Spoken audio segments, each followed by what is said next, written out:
Dum ka Murgh.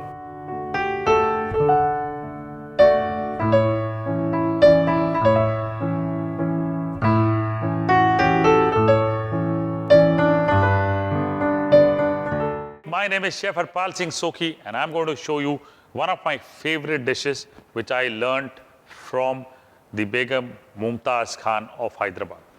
She is kind of a legend in Hyderabad. Now I'm doing a very simple version which you can cook at home. The name of the recipe is Dum ka Murgh. Now Dum ka Murgh means chicken cooked in its own juices and in a sealed pot. So first, however, you need to saute the whole thing a bit and then mix up the whole thing, let it get cooked in its own juices. The beauty of this dish is there's a little bit of mise en place you need to do. For example, cashewnut paste. Now, for cashewnut paste, you can browse my YouTube video which shows you how to make cashewnut paste. Quickly, let's begin this. Very simple, and that's what I try to teach people, simple things. I'm adding here ghee because that's what the Nizams would have, 1.5 tablespoons of ghee. If you wish that ghee is something strict, no, please avoid it. And if you're kind of an athlete, jogging, love good food, enjoy it. I can tell you that. Now bay leaf here, 3 pieces. Peppercorn, black peppercorn, loads of them, 1 tablespoon of this. That's what goes in, plain and simple.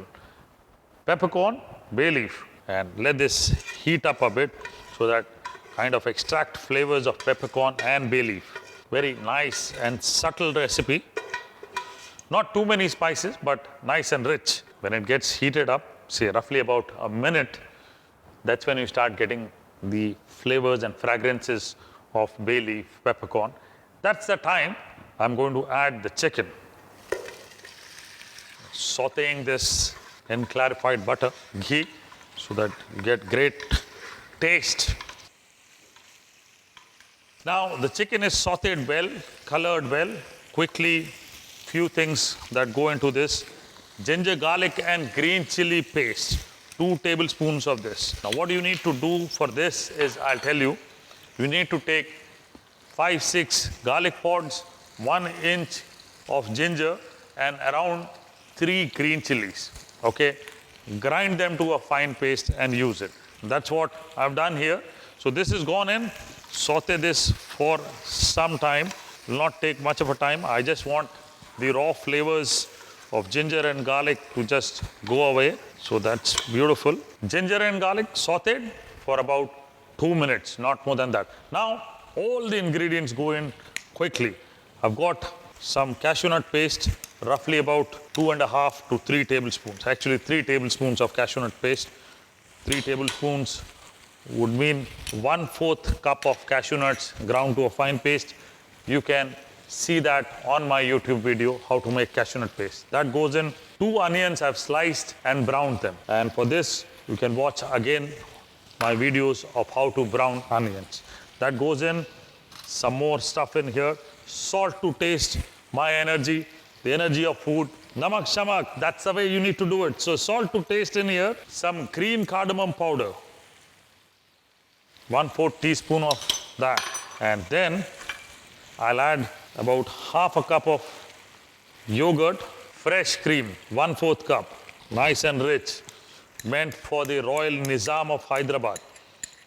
Yeah, anything which is not rich is not acceptable. Everything in here, wow, look at this, beautiful. A little bit of water in this, 1/2 cup of water.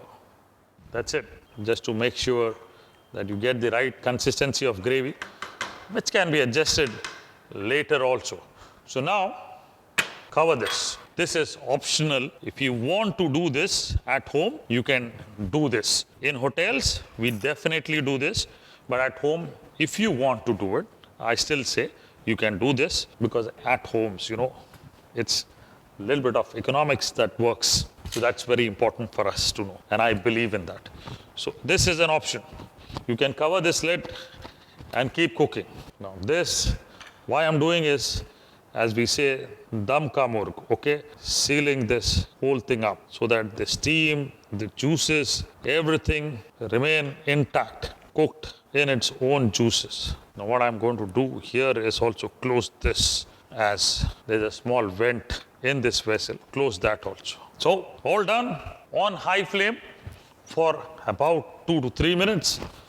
Once I see from the glass thing that it starts boiling, so actually 2 to 3 minutes passes by the time you seal this up. And if you see it's bubbling up, then reduce the flame. Cook it for 20 minutes. Yeah. And everything will be nice and beautiful. That's what you need to do. Dum ka murgh, it's so good that, you will kind of forget whatever richness it is. But I still suggest you need to jog, run, exercise for good food. Yeah, that's when you enjoy good food. So let this get cooked for 20 minutes in a sealed pot. And as you see, no steam escaping. Beautiful. Now, after about 18 to 20 minutes, what's happened is this has dried up. Somewhere steam keeps escaping because you've sealed the whole thing. The chicken is almost cooked. I think completely cooked. And I can feel, I can smell. Wow, it's absolutely divine. So I'll close this up, and what you need to do is, if you are at home, I must advise you that you must open the lid only when you want to serve it. You can adjust at that point of time. But if you have to serve it maybe after 2 hours, don't open the lid. Just keep it like this. If you have to serve it, immediately open it. So what I'm going to do is, I'm just going to show you this. Oh, look at this. The flavors, I'm telling you, your neighbors are going to envy you. With this kind of a dish, definitely they're going to envy you. Oof, beautiful flavor. The right consistency. Absolutely great. Have it with bread of your choice. Can be parathas, can be finger paws, as we say in India. Getting the smell and cannot resist. Cannot resist to taste. Wow. It's creamy. With the yogurt, there's little tang in it. It's also a little spicy, not that it's not. If you have a peppercorn, definitely it becomes spicier, and you'll enjoy this. Now, for those who think Indian food is just too good, I think you must make it at home. Everybody's going to enjoy it.